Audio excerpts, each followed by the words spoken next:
I do 50 to 200 drawings on any given day as a storyboard artist working in animation. Today, I'll be demonstrating how I do that without giving myself carpal tunnel or burning myself out. If you're watching this video and you have no interest in storyboarding or animation, stick around anyway because the technique that I'm gonna share in this video is going to help you come up with ideas and brainstorm a lot faster, regardless of what type of art you do. The technique that we use to draw fast and efficiently is called shorthand. Shorthand is all about indicating and not illustrating. You are simplifying your drawings to the most essential elements. I'm gonna use this still from K-pop Demon Hunters to show my point. So if I were to do an illustration of Rumi, it would look something like this if I'm really taking the time to draw her hair in detail and show all of the little intricacies in beads and jewels on her costume.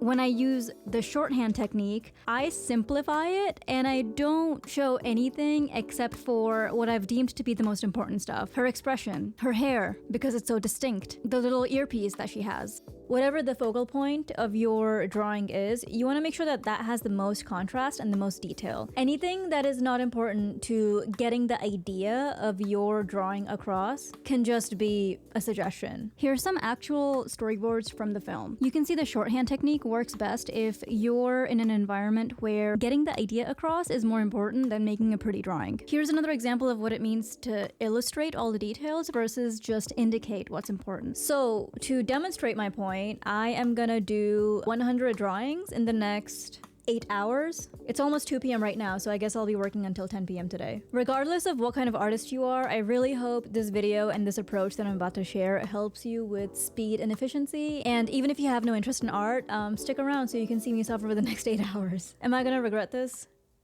Probably not. We'll see. By the way, if you're interested in more art tips and also one-on-one mentorship, go ahead and join my Discord. Link below. Okay, so I'm gonna do some math real quick just to make sure that I know what I'm getting into. So if I'm doing 100 drawings, and let's say I wanna spend on average 2 to 3 minutes per drawing, I'm gonna say 2.5. That is 250 minutes divided by 60, that is a little over 4 hours, which seems like a lot, but you know, it's still less than 8 hours, so I think it should be doable. That doesn't account for like breaks, obviously, so I think we might be closer to like 5 hours today.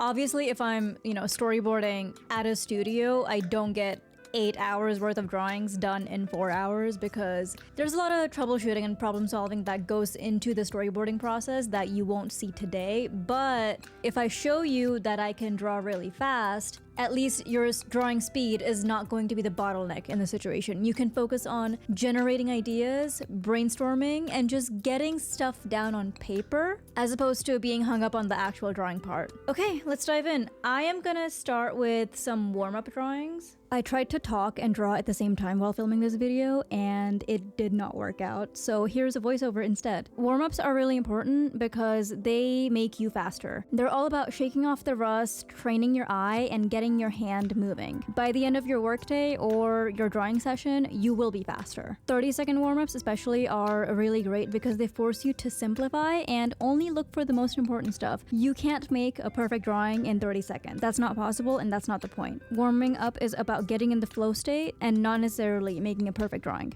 So looking at all of my warm-ups, I think I was definitely focused a little bit too much on the anatomy and the angles and the proportions and getting those accurate, but that's just not possible in 30 seconds. It's better to focus on your initial impression of the pose of the drawing of what you're trying to get across and just go from there. The time is 2:28, so we're not too bad. So by the time I got to my last warm-up drawing, that's really when I was starting to figure it out. I did indicate the angles of the shoulders and the hips, but I didn't go into too much detail. I only used them to figure out the overall pose. You can tell that I struggled with that arm quite a bit. I just could not figure it out, and it's because I was really focused on getting the almost profile angle of the arm correct, when that's really not important. What's important is just showing that he has his arm on his chest. So I said, screw it, and I just did a very simplified version of it just to give you an idea of how he's posing. And I got the face figured out as well. Okay, now that I'm done with warm-ups, I can actually start drawing. These are all 1-minute poses. With this model, you don't really see much of her face in the pose, but I adjusted it slightly in my drawing so that you can see her eyes, and I even gave her a little bit of a smirk. I thought her nails had a lot of character, so I went ahead and made them longer as well. And I was running low on time, as we always do when it comes to storyboarding, so I just went ahead and quickly roughed in the legs and the arms, and everything else, like her sports bra strap, is just a loose suggestion. But it's still clear what you're looking at, and that's the priority. Same thing with this drawing. I thought the pose was really interesting, so I made sure to prioritize the angle of one shoulder to another and get that momentum in there. I also added a little bit of a shadow to his legs to indicate the depth between his arms and his legs. You can tell I really struggled with the hand here, and eventually, I just gave up. I realized that hand and getting the fingers in is not really that important, so I just got the overall silhouette of the arm right. Once I got the idea of the pose across, you can tell I'm not even looking at the reference anymore because it's moved on to the next image, but I'm still working on the previous one. So to give him more contrast near the hands, which I thought were the most interesting part, just the way that he's holding them up, I added a little bit more of a shadow so that your eye would go directly to the point of the most contrast.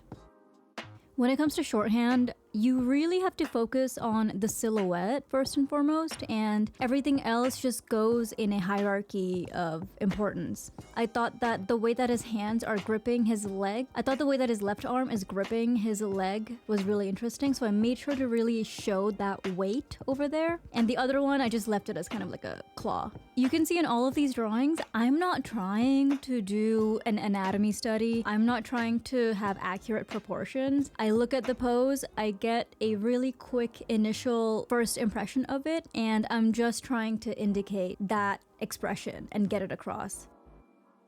I was only a few drawings in, but my shoulders and my back were already starting to complain. So throughout this video, you might see me going from sitting to standing a lot. I am so grateful to be working on my brand new Smart Desk 5 from Autonomous, which they were kind enough to gift me. It is quite an upgrade from my old setup. I have the Pro Expanse version, so it has a really big surface. I believe it's about 70 inches by 29 inches, and it is so sturdy. It has the nicest build quality of any desk I've ever owned. Up until this point, my Cintiq, you can tell, is really huge and heavy, but even with it mounted on the left side of my desk, there is so much space left for my laptop, notes, snacks, anything that I need to be able to get work done. And even at the highest setting, there is absolutely zero wobble. The Smart Desk 5 Pro Expanse has a lot of little touches that I really appreciate. It has this curved front lip that I didn't really think much of at first, but I soon realized that it is so much more comfortable to lean over than having sharp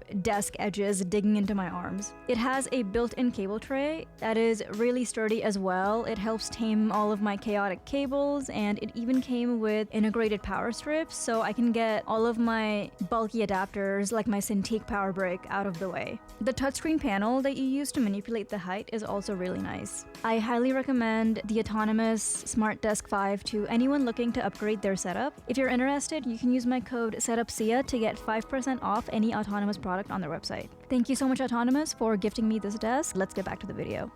So we are at 6 drawings and it is 3:08 p.m., which means we're going a little slower than I would like. I'm gonna pull up another gesture drawing video where I can just draw the same model 10 times in a row. That makes it a lot easier for me to kind of get in the flow state and also find a shorthand faster, because when you're storyboarding or even when you're working in animation or sequential art of any kind, you're reiterating the same drawing over and over again. You're adjusting, you're fixing proportions, you're always adding new things and trying to play up the idea. So because of that, you don't necessarily always come up with like 10-15 brand new ideas or brand new characters every single day. I love this little flower lady and she was so much fun to draw. It is a lot easier to draw fast and efficiently if you genuinely enjoy what you're doing. You'll notice I'm not paying attention to the flower crown that she has on her head or even the pattern on her dress. I am figuring out the angle of her shoulders, her waist, and her hips, and I'm going from there. I made sure to focus on her face in all of these drawings. It was really easy to get caught up in the details of her anatomy and in articulating everything correctly because she's so muscular. But 1 to 2 minute drawings, I really don't have time for that, so I just tried to be as loose and fluid with these drawings and just indicate what it is that she's doing. If you look at the hands, it's just a very light suggestion of which way the fingers are pointing, but they're not drawn in detail at all. Same thing with her thumb right here. I'm just showing her thumb and her index finger to show that she is clutching the leaf. You don't see the back fingers at all. A lot of beginner artists I work with will get very, very fixated on drawing the face and just going from there. Whereas for me and most of the professionals really, you'll notice that we always start with the big broad strokes. For me, it's the line of the back, sometimes an arm if the arm is doing something really interesting.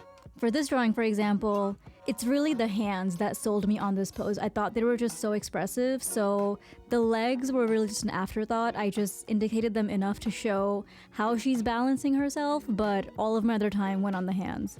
We are at 17 drawings. It is 3:30, so we're not too far behind schedule. My ADHD brain got very bored of drawing people, so I decided to switch it up and draw hands instead. Side note, if you're watching this and you have ADHD, I have an ADHD coaching program that I've designed specifically for artists, so if you're interested, check out the link in the description. I know you might be thinking that it's relatively easy to do 100 drawings a day if they're all just sketches and not perfect drawings, and you would be right. My goal with making this video is not necessarily how to be the most amazing illustrator. It's about speed. It's about efficiency. I could have done a drawing challenge where I do 100 drawings and they all have to be like perfect, but I don't want to burn myself out. I don't want to give myself carpal tunnel, and I don't want to encourage you to do it either, even though it would have been very entertaining. My goal is to help you draw fast and efficiently and get your ideas down on paper the way that storyboard artists do. So with these hand drawings, again, I'm doing the thing where I focus on the most important elements and the rest of it is just a suggestion. For this hand, for example, the most important element to me is showing the 3 fingers separated and showing the thumb resting on the pinky. So I roughed out the 3 fingers real quick, just made sure to have enough space between them, and then I just indicated a little bit of a shadow underneath the thumb, and that gets the point across, and I can move on with my life.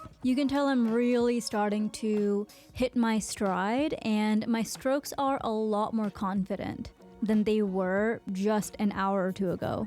Grouping things together is also a really crucial part of being able to draw in shorthand. For example, with this hand holding the pen, the thumb and the index finger clutching onto the pen are the most important. The back fingers, not so much, so I just went ahead and loosely indicated those. Indicating nails is a really good way of showing which way a finger or a toe is pointing. Something else I realized while filming this video is that drawing fast and efficiently is great and all, but it really has to come on a strong foundation of having the fundamentals down. I would not recommend this to beginner artists at all. I would recommend this to people that have a general idea of what they're doing and they're just trying to speed up their workflow. Many of these hands you'll see are actually kind of funky looking in their silhouettes. If I were to just trace over them, they would look kind of odd. So when needed, I separated the fingers just a little bit. I grouped some fingers together even if they're not actually grouped together so that they would attract less attention if you're just skimming your eye over it. Cool, we are at number 33. And it is 4:11 p.m. so not too bad. I'm definitely hitting my stride and starting to draw a lot faster than I was just an hour or 2 ago. My entire point with this challenge, you could say, and what I want to demonstrate is that this is about being able to draw fast and put out a high volume of work without burning out on a regular basis. I could have made this challenge really extreme and have it be one where I have to do like super rendered drawings and like 100 of them in the span of 8 hours, but that's not really sustainable and I'm not trying to encourage people to burn out. So because of that, you'll see some of these drawings are getting like really loose, but they're still getting the point across. Like, even though this isn't like the best drawing, I haven't articulated like these 2 fingers at all, but if you zoom all the way out, you can still kind of tell tell what the hands are doing. That's the overall purpose of drawing with a shorthand. It's just simplifying it to the bare essentials, but also being picky about which information you want to add and which information you want to leave out. I got bored yet again, so I decided to switch it up and draw some environments instead. I will say, drawing environments in detail is not my forte at all. However, when it comes to shorthand specifically, I recommend not even trying to figure out the perspective or be super detailed with it. This is one of those moments where focusing on composition is really, really beneficial. It's almost like a design exercise. In all of these quick little shorthand environment studies, I separated the foreground, the midground, and the background. Using tone becomes really, really important here to be able to distinguish all three of those layers. It's really more about indicating the lighting and the overall tone as opposed to being anywhere near accurate with the color or the details or anything else. Playing around with what sort of brush strokes you're using can be really helpful in indicating depth of field. Your eye is naturally going to go towards whatever part of the image has the most contrast and is also the most detailed and sharpest. If you use an airbrush for everything else, it naturally fills out the image without distracting the eye too much. Okay, so that is 45 drawings so far, which means I only have about 55 left. It is 5:45 p.m. because I did take a bit of a break to work on some other time-sensitive stuff. So for the second half, I think I'll just be doing some more gesture drawing and maybe throw some animal drawings in there too. When it comes to shorthand, it really helps if your character has a strong silhouette. For this batch of drawings, I really didn't have to do much since the poncho cape thing made such a statement all by itself. I only focused on the tension point of where the folds are pinched and what direction they flow in from there. When you're studying folds, you don't necessarily have to sit down and do a 3-hour painted study of how folds work. You can just do a 1-minute sketch and try to feel it out more intuitively. A lot of the times, the way that I approach folds, if I have to draw really fast, is really thinking of them as flowing water. By this point, you've also noticed me indicating a lot of depth in my drawings, even when it's not really called for. If there's a leg that is further back in space than the other one, I will go ahead and add some tone and shade that in as well, just to really emphasize the distance and the depth. It's not necessary, but in my opinion, it really does go a long way. All in all, this challenge I was able to complete in a little bit under 6 hours. You might be thinking that, of course, it's easy to do that many drawings if you're just copying a reference, and yeah, that is true to some degree. However, the title of this video is not doing 100 drawings in 6 hours. The title is I do 100 drawings every single day. So when it comes to my average work day, I don't always have reference to work with, but because I'm able to condense my drawing process to that short of time, that gives me a 2-hour buffer to make creative decisions, to think about other things, to brainstorm, to plan, to figure out the details and the intricacies of whatever project I'm working on at any given point in time. Like I mentioned in the beginning of the video, it's about your speed not being a bottleneck for you. This model with the sword was so fun. The poses were all sequential, and I don't think I did the best job with some of these, but I tried to focus on his expression, his hands, and showing both of the swords at the same time. For his pants and even his anatomy, I've barely put in any effort. I was really just focused on his expression and how he's wielding the weapons that he has. Again, making decisions that allow me to comfortably take shortcuts without compromising the integrity of what I'm drawing is the key to not burning out. If you're like me and you have a hard time focusing on one thing for a long period of time, honestly, I highly recommend getting into some field where you don't necessarily have to be the most detail oriented. The main reason I became a storyboard artist was because I do not have the patience to stare at a single painting for 3 weeks on end and just figure out every single detail. I like to do a sketch, I like to get the point across and move on with my life. This costume was a little bit challenging for me at first because I didn't really know what to focus on. And for the rest of it, I was struggling with the folds a little bit since there's quite a lot going on with the suit. There's multiple layers. It's not a big flowy shape like with the previous model where I could just draw a big block for the pants and it would look good. I decided to focus on the twist in his hips for the most part. As I moved forward, I decided to really focus on his head and his little bunny ears and his expression and the bunny eyes. If he had a really fun pose like this one, I would be sure to exaggerate his expression. If he was doing something interesting with the hands, I would try to indicate some movement in the fingers themselves. If there wasn't, I would just draw a little bit of a blob just to indicate what he was doing. You know, if you really think about it, drawing in shorthand and doing these quick exercises like this is supposed to be fun. It's really not an anatomy study or a proportion study. It's not meant to be boring. It's really just meant to be fun, and it's supposed to give you a chance to exaggerate and see where your imagination leads you. We're at 72 drawings and it is only 6:27 p.m. So I think I will actually have time for dinner today. My hand hurts a little bit because I'm drawing faster than I normally do, but I think we got this. To round out the rest of this challenge and finally hit that 100 drawing mark, I did some more animal drawings, I did some more hands, and I had honestly ran out of websites I could use for inspiration, so I just went back to Line of Action and drew the same model again.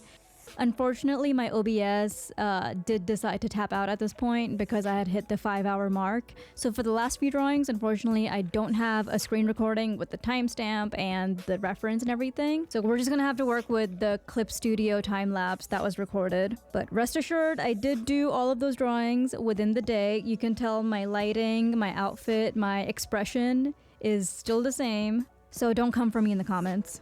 Okay, that is layer 100. It is 7:08 p.m. You can tell that it's a lot darker in my office now.